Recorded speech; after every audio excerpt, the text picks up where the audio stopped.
no matter the location. From O-A-K-L-A to LV, I'm a Raider. Raider Nation, what's going on? You're watching the Raiders Report, and today's video is presented by Savvy Lifestyle. If you're looking for the best deal on the internet right now around the most high-quality kitchen knives you can find, go to chatsports.com/knife and use code 50 Raiders to save 50% off. So what are we talking about on today's show? I'm going to be breaking down the 10 biggest position battles that I believe every single Raiders fan needs to be watching during OTAs and during the offseason. The first battle that we're going to get into here is the wide receiver 2 position. Henry Ruggs is going to be the wide receiver 1, right? Cool. Which then breaks it down to be John Brown and Bryan Edwards really battling it out there for that wide receiver 2 position. If I were to start the season right now, I would put Brown at 2. However, the Raiders want Bryan Edwards to take this job. They want him to outright win it so that way they can have him and Ruggs continuing to go forward. So literally with every single position battle that y'all are going to see, I'm going to ask you to go down in the comments section and tell me who you think is going to win that battle or who is going to lose that battle. So I need you to be paying attention. I want you to type 15 for John Brown, or I want you to type 89 for Bryan Edwards. Who is going to be the Raiders' wide receiver 2? In terms of Edwards, he's going to get the first crack at it.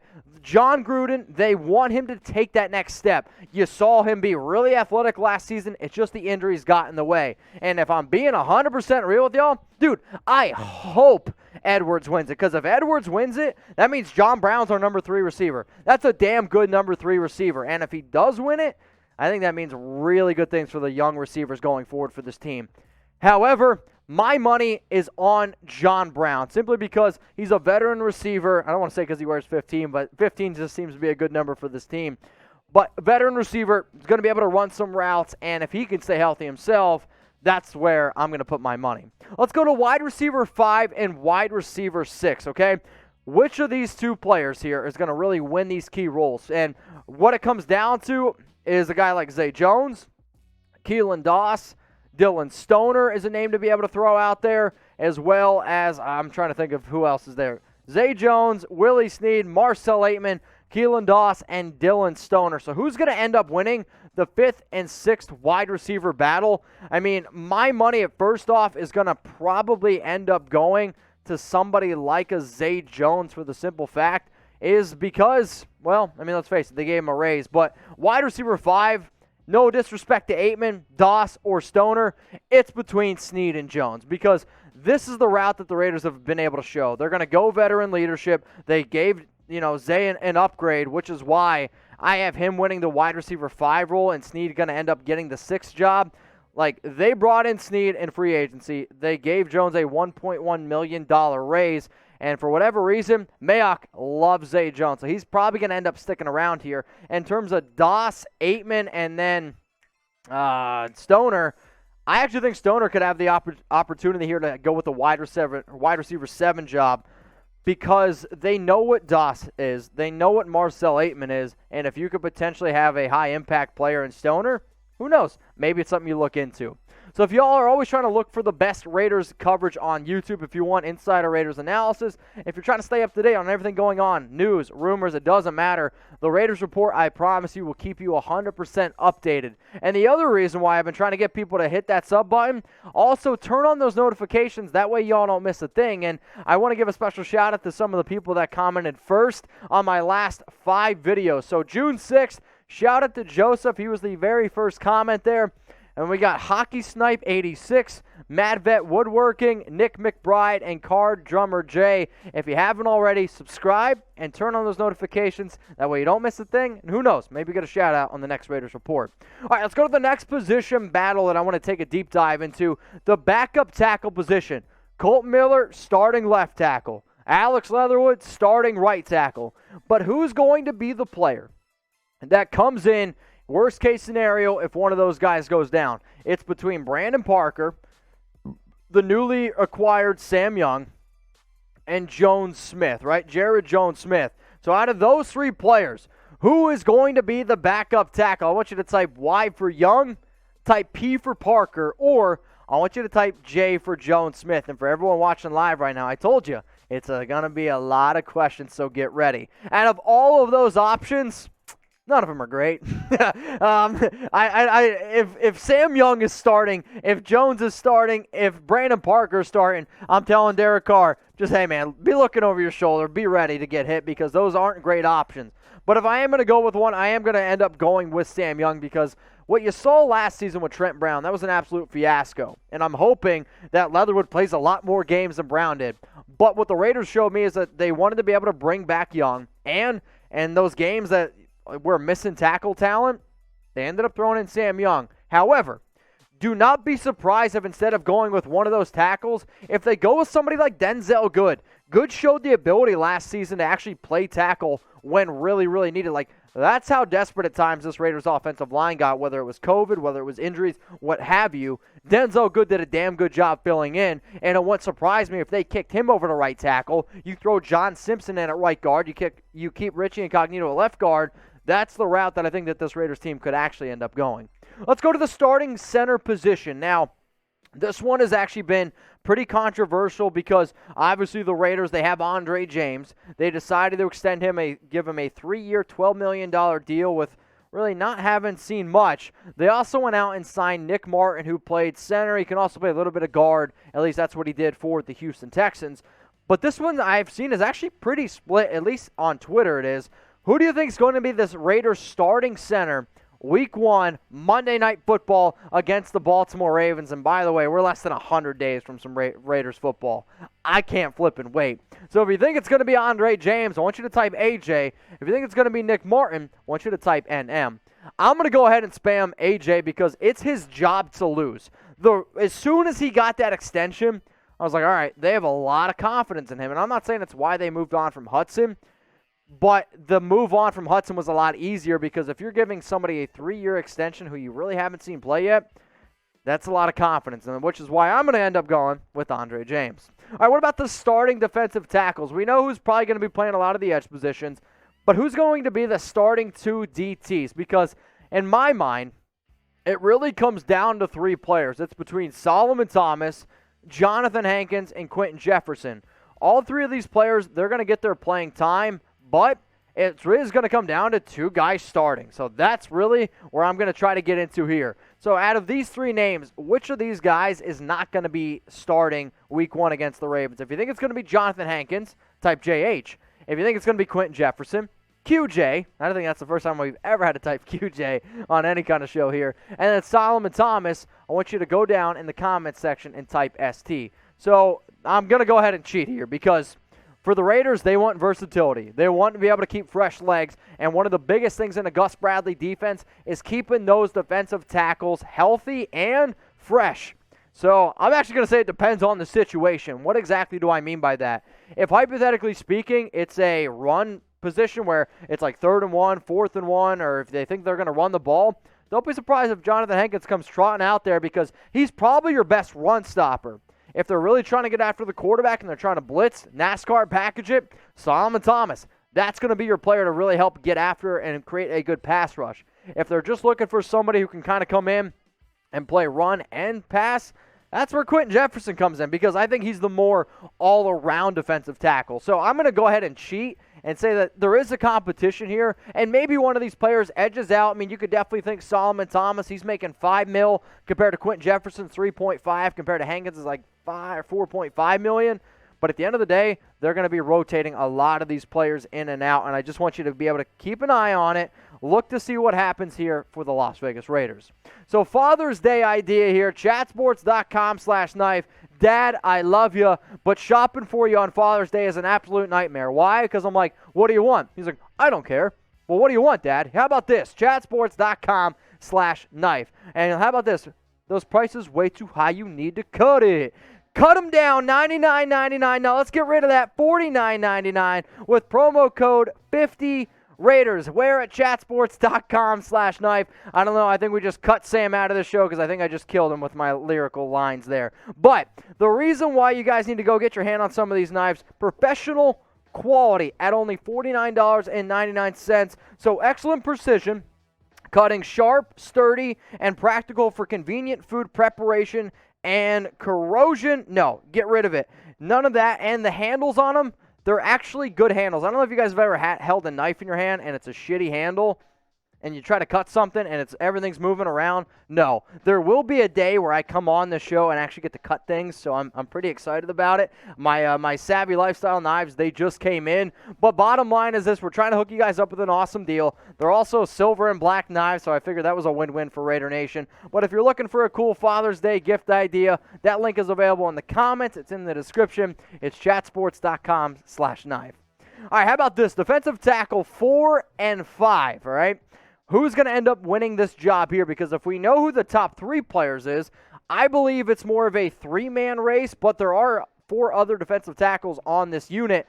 So I'm going to really pick out the names Kendal Vickers, Darius Philon, and Darius Stills. Sorry, Niall Scott. I think you're just going to end up getting cut. Shout out to Savvy Lifestyle. So out of these 3 players here, who does end up getting cut? Because when I did my 53-man roster projection for Las Vegas, I had them keeping 5 DTs, which means one of these 3 dudes, hasta la vista, baby. So is it going to be Kendal Vickers? I want you to type 93. Darius Philon, type 96.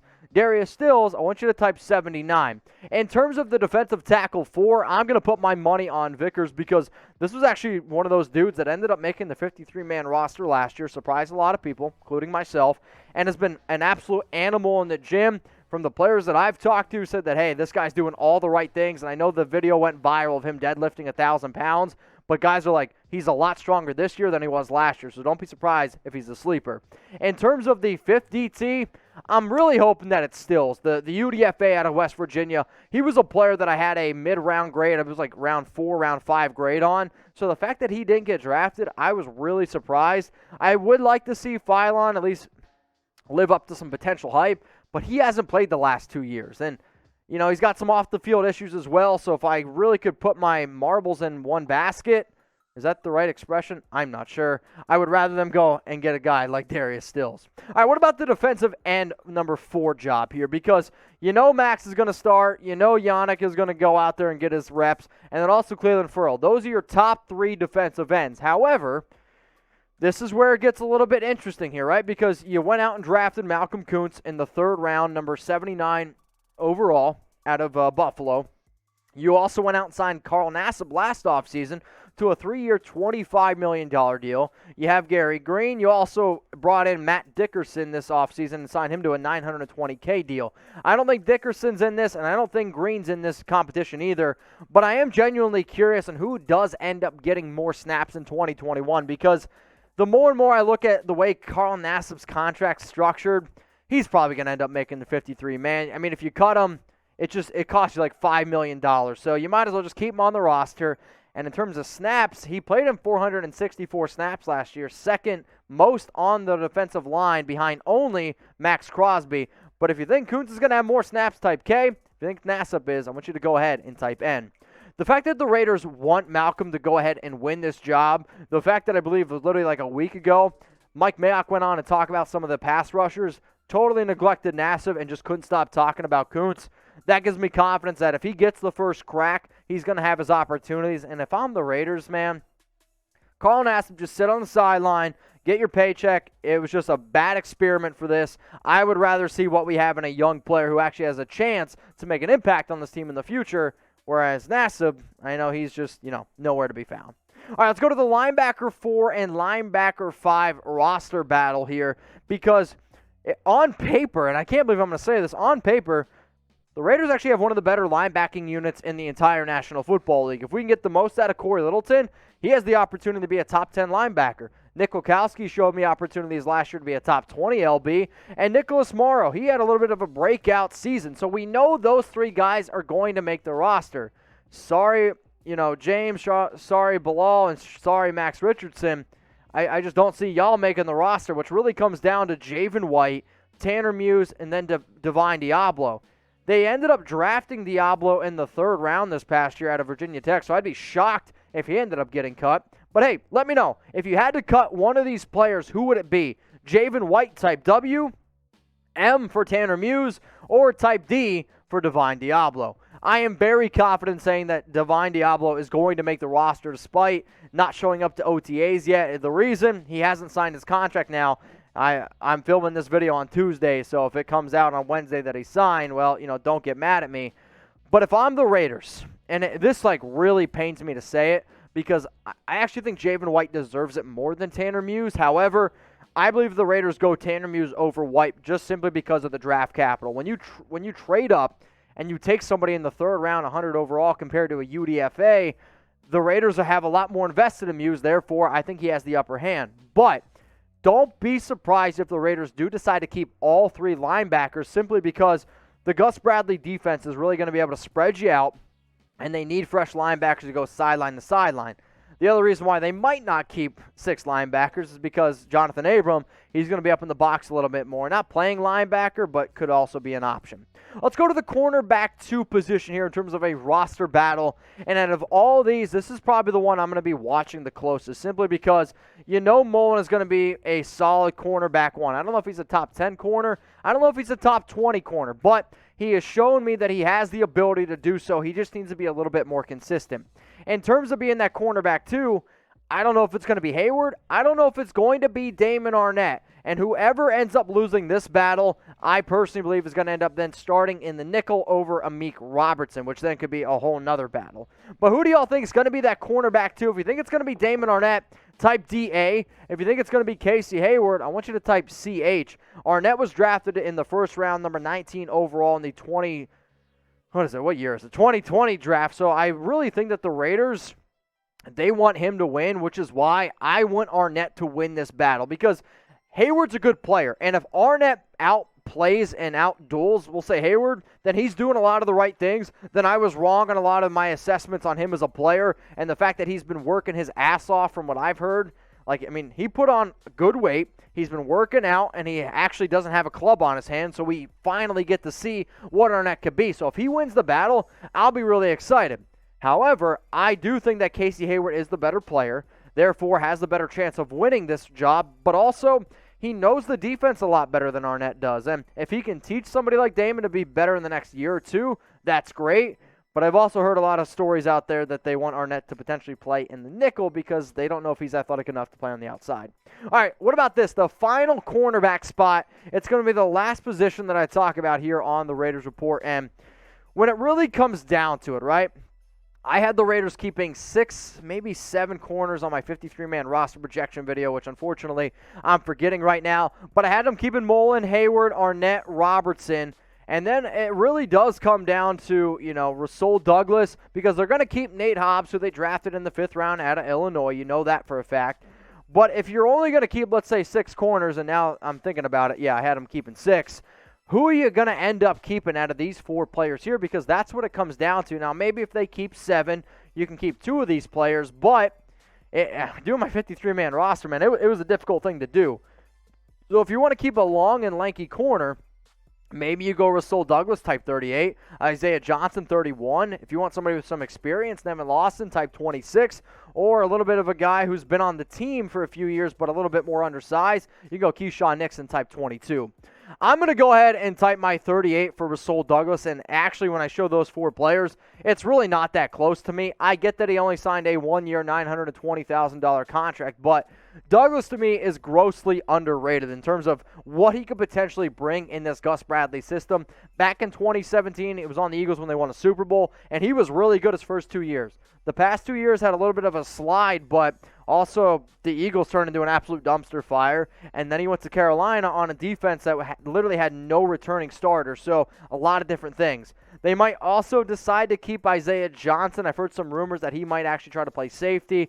I don't see any truth to that, but he is long, he is lanky, he's an athletic player, and those are the type of dudes that Gus Bradley likes. So maybe they end up keeping Isaiah Johnson, but I'm saying hasta la vista to Keyshawn Nixon, even though I like him as a dude, and get rid of Nevin Lawson because he suspended those first 2 games.